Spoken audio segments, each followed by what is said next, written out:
ဘောလုံးလောကနဲ့ပတ်သက်တဲ့ brand တွေဆိုတာနဲ့ Nike နဲ့ Adidas ကိုလူတွေကအရင်ဆုံးပြေးပြီးတော့မှမြင်မိကြပါတယ်။တကယ်တမ်းမှာလည်း Nike နဲ့ Adidas ကတကယ်ကိုအပြိုင်ဆိုင်ဖြစ်နေပြီးတော့ဘောလုံးလောကရဲ့ထိပ်ဆုံးဆိုတဲ့နေရာတွေကိုရယူချင်နေကြတဲ့နာမည်ကြီး brand နှစ်ခုပဲဖြစ်ပါတယ်။ကျွန်တော်ကဒီနေ့မှာခေတ်အဆက်ဆက်ကတကယ်ကို iconic ဖြစ်ခဲ့တဲ့ကြော်ညာတွေဒီ brand နှစ်ခုရဲ့တကယ်ကိုအပြိုင်ဆိုင်ဖြစ်ခဲ့ကြတဲ့ ADS တွေအကြောင်းကိုကျွန်တော်ကဒီနေ့မှာပြောပြပေးသွားချင်ပါတယ်။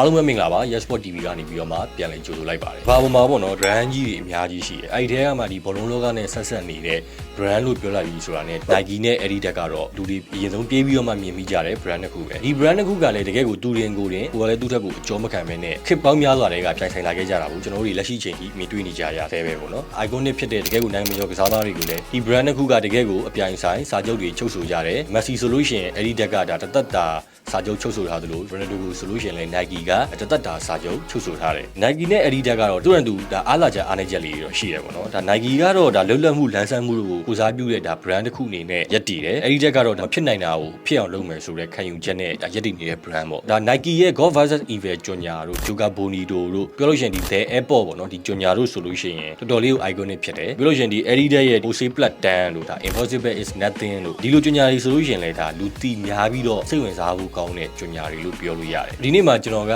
ဒါ Nike ဘက်ကကြော်ညာနှစ်ခု Adidas ဘက်ကကြော်ညာနှစ်ခုပေါ့နော်ဒါတွေကိုပြန်ပြီးတော့မှဝေမျှပြီးသွားခြင်းတယ်ပထမဦးဆုံးအနေနဲ့ဒါကြော်ညာကတော့ဒါ Winner Stay ဆိုတဲ့ကြော်ညာပါ Winner Stay ဆိုတဲ့ကြော်ညာကိုတော့တော်တော်များများကအခုချိန်ကြီးဒါမှတ်မိနေကြအောင်လိမ့်မယ်လို့ထင်တယ်လူငယ်လေးတွေပေါ့နော်ရက်ကွက်ထဲမှာဘောလုံးကစားနေရင်နဲ့ဒါနာမည်ကျော်ဘောလုံးကစားမတွေရဲ့နာမည်ကိုခေါ်ပြီးတော့ဘောလုံးကန်နေရင်နဲ့မှာဒါ Ronaldo တို့ဒါ Rooney တို့ဒီလိုနာမည်ကျော် player ကြီးတွေရဲ့ပုံစံပြောင်းသွားတဲ့ကြော်ညာပြသေးလားအရန်ကိုမိုက်တယ်ဟိုတကယ်ကို iconic ဖြစ်ပြီးတော့ဟိုအခုချိန်ကြီးပြန်ကြည့်လဲရိုးနိုင်အောင်လိမ့်မယ်လို့ကျွန်တော်မထင်ဘူးပဲချင်းကြီးမရိုးနိုင်ပါဘူးဒီကြော်ညာက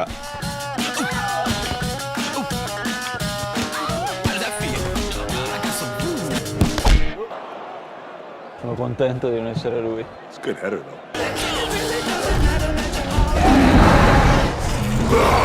ငယ်တွေရဲ့ဒါအိမ်မက်တွေနဲ့ imagination တွေကိုလွတ်လွတ်လပ်လပ်ပေါ့နော်ဒါကောက်ကွက်ကွင်းမြင်သာအောင်ဖော်ပြပြီးသွားနိုင်တဲ့ကြော်ညာလို့ပြောလို့ရပါတယ်ဒီကြော်ညာကတော့တကယ်ကို Nike ရဲ့ Master Class ကြော်ညာတစ်ခုပါပဲ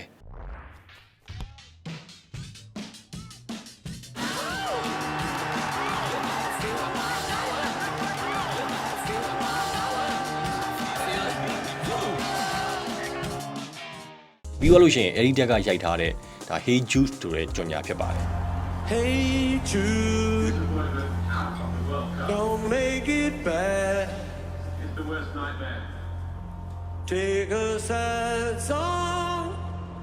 and make it better. Hey Jude ဆိုတဲ့ကြော်ညာကဒါ2023ခုနှစ်မှာထွက်ထားတာပေါ့နော်နာမည်ကျော် The Beatles ရဲ့ sound တစ်ခုဖြစ်တဲ့ Hey Jude ဆိုတဲ့သချင်းကိုပြန်ပြီးတော့မှတုံးထားတယ် Jude Bellingham နဲ့ဒါအင်္ဂလန်အသင်းရဲ့ပုံရိပ်တွေကိုပြန်လှည့်ပြီးတော့မှဒါအသုံးပြုထားတယ်တကယ်ကို emotional ဖြစ်ပြီးတော့ဒါစိတ်သက်တက်ကြွစရာကောင်းတဲ့ ADS အဖြစ်နဲ့ပုံဖော်ထားတယ်ပေါ့အင်္ဂလန်အသင်းကိုပေါ့နော်ဒါ Euro မှာဒါထမ်းတင်ပေးဖို့တာဝန်ရှိတဲ့သူတယောက်ဒါဒီပြည်သက်တွေရဲ့မျှော်လင့်ချက်တွေကိုထမ်းတင်ထားတဲ့သူတယောက်အဖြစ်နဲ့ပေါ်လွင်စေအောင်ပေါ့နော်ဒါမြင်သာစေအောင်ဒီကြော်ညာလေးကမိမောင်းထုတ်တာ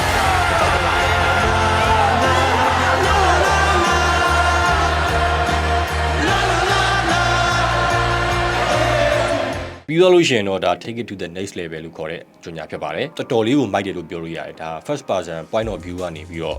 ရိုက်ထားတဲ့ကြော်ညာလို့ပြောလို့ရတယ်ဒါ Sunday League ကနေပြီးတော့ဒါတော်ကောက်ခံလိုက်ရပြီးတော့တဘာဘောကအဆင့်မြင့်ဆုံး Premier League ရတာ Arsenal အသင်းကိုရောက်သွားတယ်ပေါ့ Sunday League ကနေပြီးတော့ဒါ Arsenal ရောက်သွားတဲ့ဟာကိုတစင်ချင်းစီကိုတက်လှမ်းလာတဲ့ပုံစံတွေကိုရိုက်ပြထားတာကျွန်တော်တို့ကကိုယ်တိုင်ဝင်ပြီးတော့မှဒီ player နေရာကနေကစားနေသလိုမျိုးကိုခံစားမှုမျိုးဖြစ်ပေါ်စေတယ်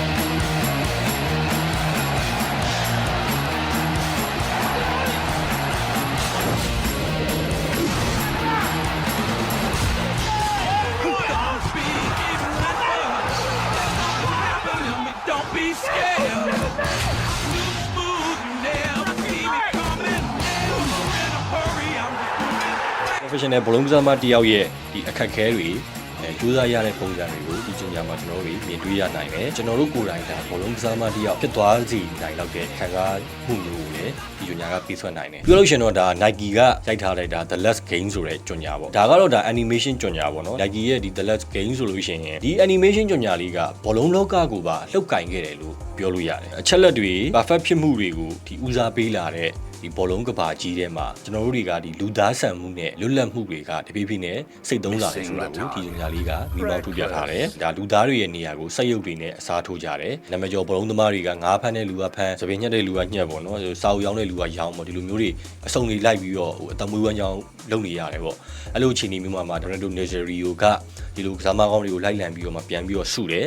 နောက်ဆုံးအနေနဲ့ဒီစက်ရုပ်တွေကိုပေါ့သူတို့လူသားတွေအနေနဲ့ဘောလုံးပြန်ပြီးတော့ကစားမယ်ပေါ့စက်ရုပ်တွေက perfect ဖြစ်တယ်ဆိုပေမဲ့လူသားဆန်မှုနဲ့လွတ်လပ်မှုတွေမရှိဘူးဆိုတာကိုပြသထားတာပေါ့ဒီကြွညာကိုကြည့်ချင်းအပြင်ဘာဖြစ်လဲဆိုတော့လက်ရှိဘောလုံးကဘာမှာလည်းဒီလိုမျိုးအချက်တွေဖိဖိနဲ့ပေါ်လာတယ်ပေါ့နော်ဒီစနစ်တွေကတအားကြီးကိုဒါရှေ့ရောက်လာတဲ့အချိန်မှာကျွန်တော်တို့အနေနဲ့ဒါလူသားဆန်မှုနဲ့လွတ်လပ်မှုတွေကတဖြည်းဖြည်းနဲ့ပျောက်ဆုံးလာတယ်လို့ကျွန်တော်တို့လည်းခံစားရပါတယ် After all, they're only human. But what if they weren't? I give you the future of football. Our clones.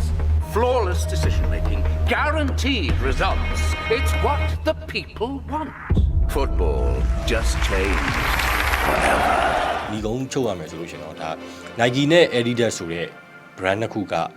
ဘောလုံးလောကကြီးကိုဟိုးရခင်နှစ်ပေါင်းများစွာကလေးကလွှမ်းမိုးခဲ့တဲ့ brand နှစ်ခုဖြစ်တယ်။လက်ရှိအချိန်ကြီးလည်းဒါလွှမ်းမိုးထားစေ brand နှစ်ခုဖြစ်ပါတယ်။ဒီ brand တွေကြောင့်လည်းဒါဘောလုံးအားကစားကပို့ပြီးတော့မှလူတွေပိုတိလာတယ်လူတွေပိုစိတ်ဝင်စားလာတယ်။ဘာဖြစ်လို့ဒီ brand နှစ်ခုရဲ့အပြိုင်ဆိုင်ဂျိုးပန်းအားထုတ်မှုတွေကဘောလုံးလောကကိုမတူညီတဲ့ရှုထောင့်ကနေပြီးတော့လူတွေကိုကြည့်တတ်လာအောင်လုပ်ပေးခဲ့တယ်လို့ပြောလို့ရှိရင်လည်းမမှားပါဘူး။ဆိုတော့ဒီနေ့ဗီဒီယိုလေးကတော့ဒီလောက်ပါပဲအဆုံးထိကြည့်ရှုပေးခဲ့တဲ့အရောက်ချင်းလေးတိုင်းကိုကျေးဇူးအများကြီးတင်ပါတယ်ဆိုတော့ကျွန်တော်တို့ရဲ့ Yes Sport TV page ကို like and follow လုပ်ပြီးတော့ YouTube မှာလည်း channel ကို subscribe လုပ်ပေးကြဖို့မမေ့ပါနဲ့